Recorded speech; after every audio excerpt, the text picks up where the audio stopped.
Shalom everybody, and welcome back to Insights in the Parsha of the week, Parshat Vayechi, Shabbat Chazak, as we are finishing the first book of the Torah, of the Chumash Bereshit, with insights based on the teachings of Rabbi Nachman.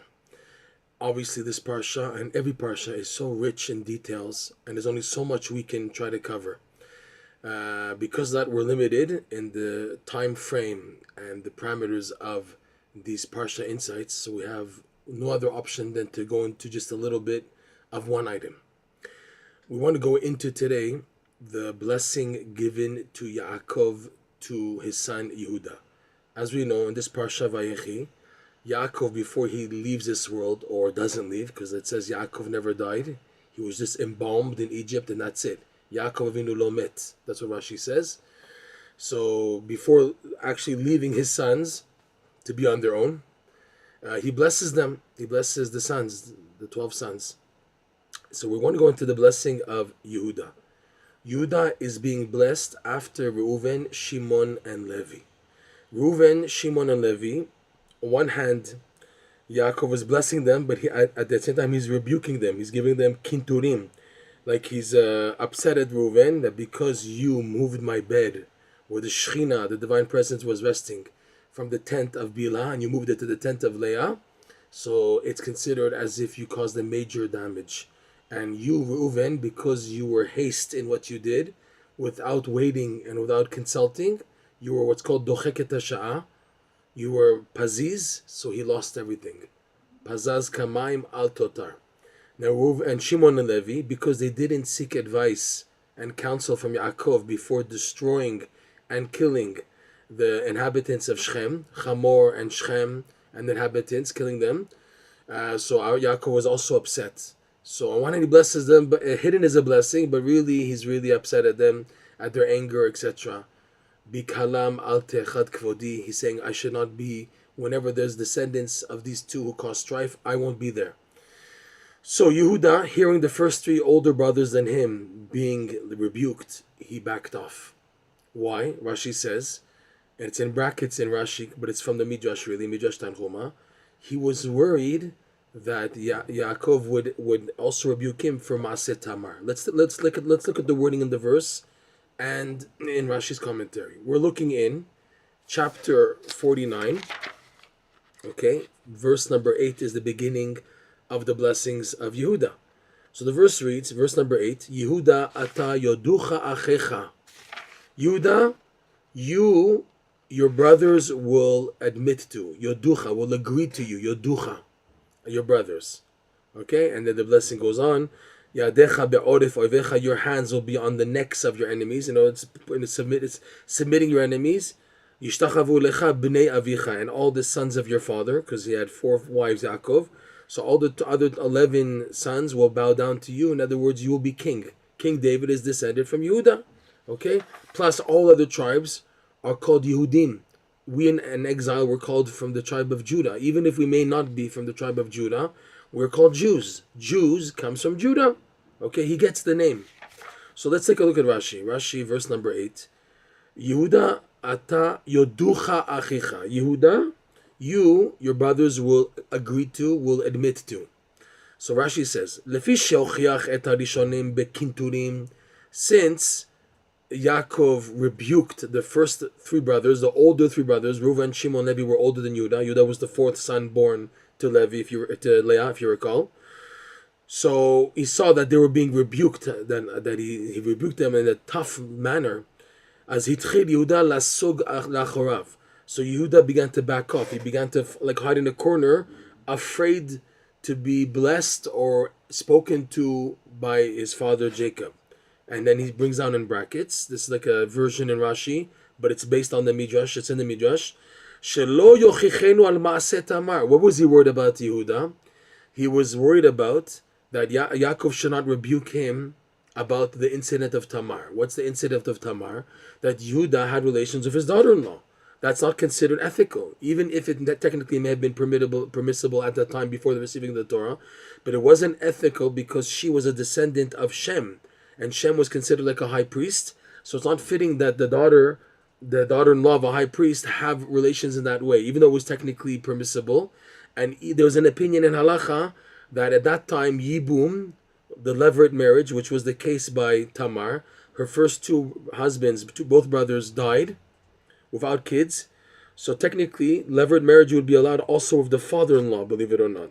But still, she was required to hold a higher status because she was a descendant of Shem, like a Kohen, and that's why Yehudah judged her as like a daughter of a Kohen who has illicit relationships because he thought she had a illicit relationship. She has to be burnt. Tisaref, right? That's what the incident talks about in Parshat Vayechi. So Yehudah was backing off from that. Already you have a question. And about Yosef, you weren't afraid? You, Yehudah, weren't afraid that Yaakov would rebuke you for the whole incident of selling Yosef to Egypt, being the one to incite it, to initiate it. Instead of telling the brothers, let's just take him back home, he said, no, instead of killing him, let us sell him to the Midianites and the Ishmaelites until eventually he was sold to Egypt, to Potiphar in Egypt. And you're the one who dipped his tonet Yosef, the coat of Yosef, the shirt of Yosef, in blood of a sheep or ez or goat, and you brought it to Yaakov. Is this your son's? Is this your son's shirt that you gave to him, the ktonet pasim, right? So why wasn't he rebuked there? Why is he not worried about that? He's worried about Tamar, the incident of Tamar, him having relationships with his daughter-in-law unknowingly, but he's not worried about the rebuke towards selling Yosef. So let's just go on in Rashi. Ukra'o Yaakov b'divrei ritzui. So Yehudah was backing off. He was scared. What is Yaakov going to say to me? What rebuke is waiting for me? If this is what he did to Reuven, Shimon, and Levi before me, so what's waiting for me? So Yaakov called him up with divrei ritzui, with words of yearning, of pleasantness, of appreciation, of wanting, of love. Yehudah lo ata kmotam. Yehudah, you are not like them. So we have tons of questions here. What in the world? What's going on here? You're not like them. He was worried about the Maaseh Tamar, and Yaakov saying it's not in the same category as Reuven, Shimon, and Levi. On a simple level, we already answered the question. Reuven, Shimon, Levi's blemish, even though they were outstanding tzaddikim, and like Reb Noson says many times, who are we to judge tzaddikim? That the Torah, though, gives us an opening to say that there was a fault, so we can't compare it to ourselves. We can learn a personal moral lesson, yes, but don't forget, these are outstanding tzaddikim, and at their level, at their caliber, there was a blemish here. The blemish we are meant to learn from is that these three, they acted out of haste.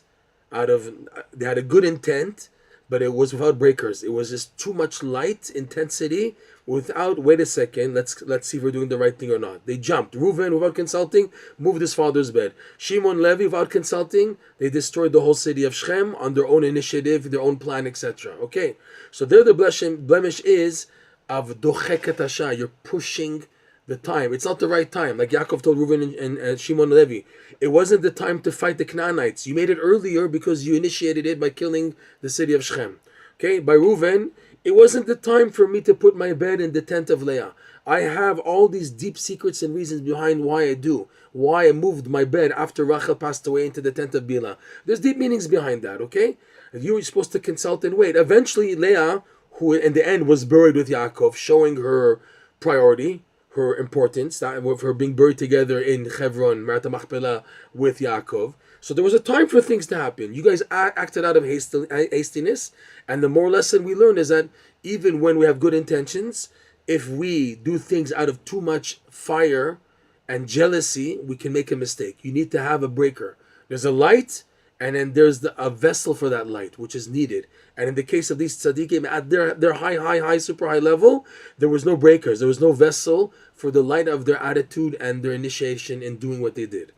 Now, Yehudah's whole thing is a different ballgame. Like Rashi says, Yehudah lo ata kmotam. You are not like them. Why? The whole thing of Yehudah being with Tamar is so crazy. Like the Midrash says that he was being pushed by an angel to be with her. He saw a prostitute on the road leading towards Hebron, to Me'at Machpelah, and he, like the Parshat in Vayechi, asked her if we can be together, if we can sleep together. And that already is crazy. And Yehudah knows it's a shameful act. But on one hand, he was pushed by an angel, the Midrash says, and the Zohar says. So that's what he was worried about, that Yaakov would rebuke him for doing this illicit act, technically, of being with a prostitute. And it turned out to be Tamar. But the way it came out was on both sides, illicit. Tamar hid from her father-in-law that she was pregnant from him, and Yehudah hid from everyone else that he was a prostitute. So there was an embarrassment. That was the Maaseh of Tamar. Now, what is the category of what did happen with Yehudah and Tamar? This is the category of the chambers of exchanges. To explain, for such a lofty neshama like Mashiach, who eventually will come, who's descended from, number one, Ruth, who was a Moavite, okay? And number two, this upside down, crazy scenario of Yehudah ending up to be with his daughter-in-law Tamar, but it's such a twisty way, not a direct way, not a proper way. It was done improperly, in an illicit format, etc. From here is descended Mashiach. Why? So Reb Noson goes into this a lot, that in order for Mashiach to bring forth complete rectification to the entire world, it requires that he has what's called a kupat shratzim shetalui ma'achorav, that he has a box of vermin hanging behind him, that he has a past. Mashiach, if everything was just perfect yichus, perfect lineage, perfect pedigree, everything was just tzaddikim, so if that's the case, he would not have the ability to reach out and to go to the lost souls. If he's such a perfect tzaddik with no upside down background pedigree, even a dent, so how do you expect this person to have the capacity to enter the realm of the chambers of exchanges, to extract the lost souls, which are so unfortunately abundant right now before Mashiach comes? We can say the majority of the Jewish world are lost souls, are or tinok shenishba, born not religious, not knowing, not because it's their fault, but being brought up secular, not knowing anything about Hashem and Yiddishkeit, etc. So tinok shenishba, that's the category. Or people who just were forced in Yiddishkeit too heavy and too tough that they fell off and they're not interested and they're broken. Or people just are going through so many difficulties in life and they just crack and they fall to illicit or forbidden, illegal Torah, illegal standard relations or activities or lust desires. So if someone is such a perfect tzaddik, how is he going to be able to get to those people? So Reb Noson explains Mashiach has to have some upside down lineage, but here in this case it's really upside down. Don't forget, Ruth came from Moav. Moav is from the relationship of Lot and his daughter. That's also upside down. Lot and his daughter produced Moav. Moav is the ancestry of Ruth. Ruth is the ancestry of King David. And also Yehudah with Tamar. Again, the Torah is making a whole story that there was a problem here. That it's all balagan, all upside down. All this to show that the lineage of Judah, and Judah is being praised in this week's Parsha, that he's going to be the king. King David, King Mashiach will come from Judah. Okay? Nachon will be Mashiach ben Yosef. Well, fine. But the main emphasis, finally, of Mashiach's coming will be Mashiach ben David. That's who we're waiting for. That's the real Mashiach, the finalizing, the chotemet, the finalizing of the redemption is coming through Mashiach ben David. Predecessor is Mashiach ben Yosef, preparing the way for Mashiach ben David. Okay? So this upside down lineage showing a scenario of brokenness, which relates perfectly to this concept of the chamber of exchanges, where things are not like they should be. They're messed up, upside down. So to Yehudah being with Tamar was in an upside down, swapped scenario. What are you doing with your daughter-in-law? And also the way it came about, that you had an illicit relationship with a prostitute, and she also hid it. So there was this as being a suspicion that she was with somebody else. Okay, and it was done in such a funny way, a swapping way. That is to give the lineage of Mashiach to have a background from the chamber of exchanges. So for this reason, and this needed to bring the ultimate tikkun to help the lost souls, which are this time before Mashiach comes, it was necessary for Yehudah to enter this domain. It's necessary for Mashiach to be descended from both a Ruth scenario, descended from Lot and his daughter, Moav. Moav means Me'av, from my father. She wasn't even ashamed. There was no shame in Lot's daughter. She called the son Moav. This is from my father. His name. Why is he called Moav? He's from my father. Unbelievable. There's no shame here. Plus Yehudah and Tamar. This is the lineage leading to King David, Shlomo, and eventually Mashiach. B'ezrat Hashem. So this is why Yaakov is telling you that you're not like the predecessors, okay?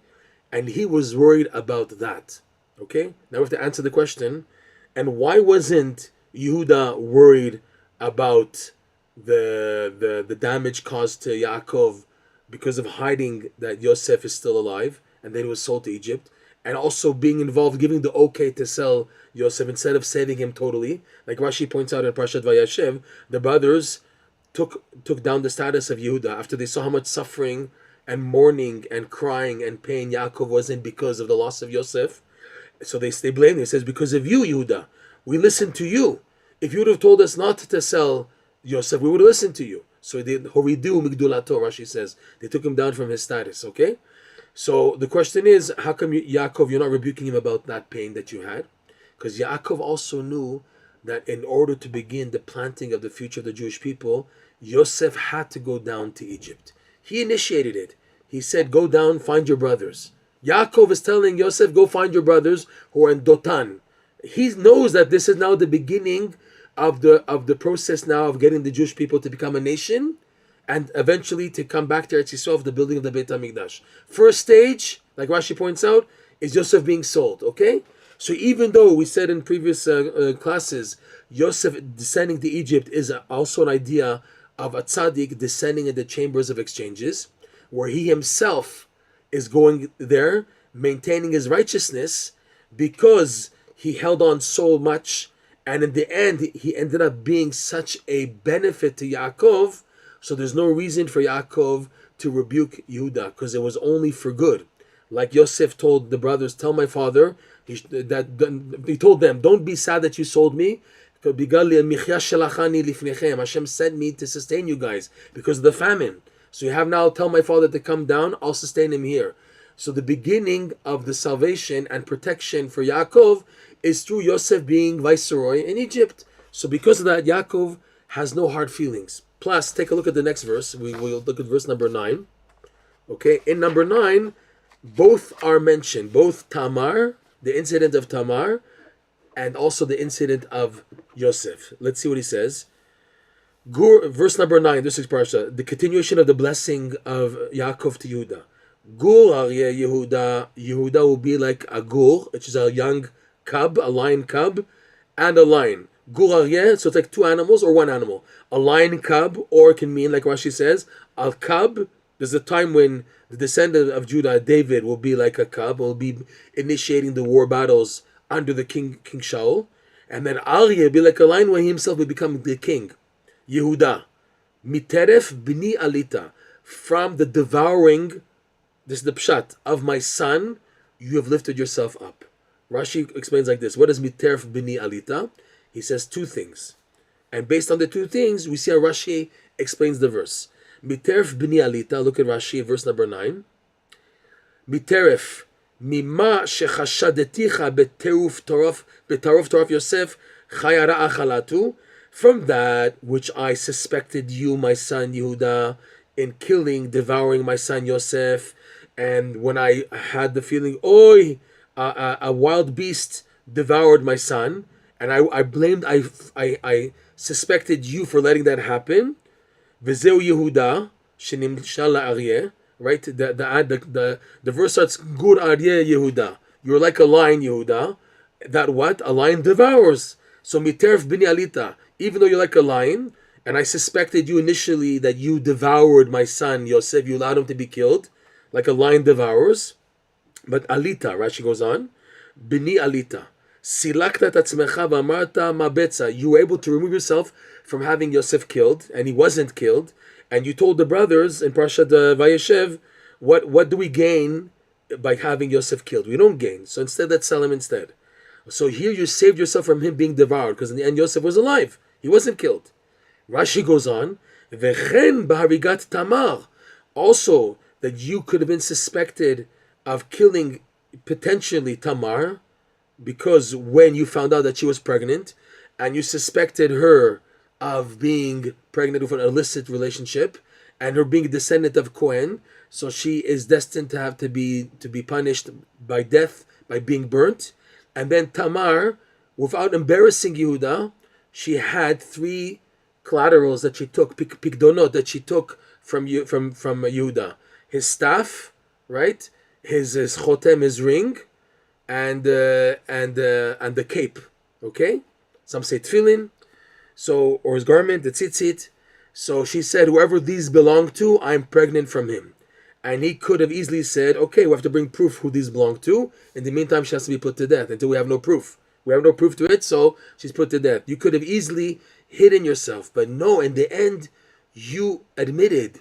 That's what it says in the beginning of verse number 9. Yehudah ata yoducha, that the brothers will admit to you being king because you admitted. You said, Tzadka mimeni. You said, don't kill her. She's pregnant from me. What an embarrassment. You're telling everybody that she's pregnant from me, her father-in-law, and that means you have, and people ask, how did it happen? And you say, well, I was with a prostitute, etc. It's all embarrassing, and yet, for the sake of emet, for the truth, he was able to take that shame, that embarrassment.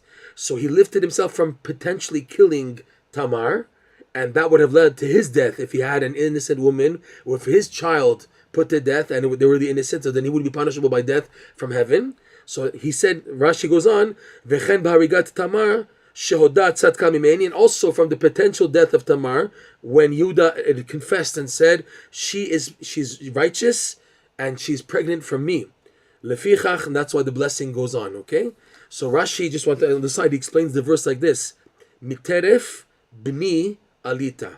Miter, from devouring in general. B'ni, my son Yehudah, not Yosef. Don't read it. Rashi's reading it. He's not reading it miteref b'ni, from the devouring of my son Yosef have you been elevated, which was the original understanding.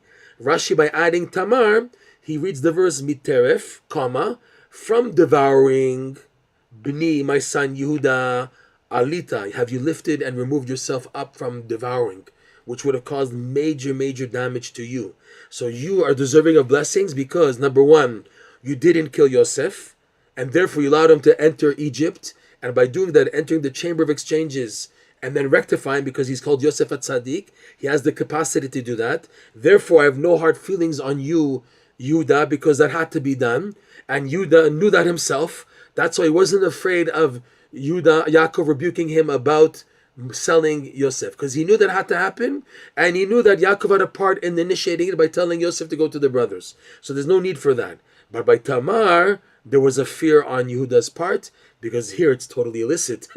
You're having relationships with a prostitute, an angel pushes you. Here it's going to have relationships, and again it's entering, lechatchila, entering the chamber of exchanges, in order for the eventual soul of King David, King Solomon, and eventually the soul of Mashiach to come. All this to give them the capacity of having a lineage, a pedigree, a family line that comes from an upside down beginning, whether again it's Lot and his wife, a daughter through Moav, and eventually Ruth, or whether it's Yehudah and Tamar, the father-in-law and the daughter-in-law, bringing forth their children, Peretz and Zerach, etc. So this is the beginning of Mashiach, the royalty. Because again, royalty, like there's a royal family, they have to have good lineage. Makes sense. There's royalty in their blood, royal blood. So to Yehudah has royal blood, and yet its beginning comes from an upside down scenario, connected to the chamber of exchanges. Also that these tzaddikim, these kings, Melech HaMashiach, will have the capacity and ability to elevate the souls who are lost in the chambers of exchanges, having a common relationship. We have something in common. You guys lost in the chamber of exchanges, and me, my lineage comes from Lot and his daughter and Moav, and from Yehudah and Tamar. So I'm also in an upside down scenario. I can get in and extract. Yeratzon, we should be zoche to use this lesson, not to be afraid of anything that happens to us, to believe in the koach of the tzaddikim, that if they enter the chambers of exchanges, and they enter in order to help us, so our only hope to get out of any chamber of exchanges, no matter how bad it is, how much we feel swapped in life, that they take away the light and give us darkness, they take away purity and give us impurity, they take away the holiness and give us unholiness. Our hope to get out is attachment to these type of tzaddikim at this caliber, that they give us the boost no matter how much we fall in, to get back up and to get out. Bezrat Hashem. Shabbat Shalom and all the best.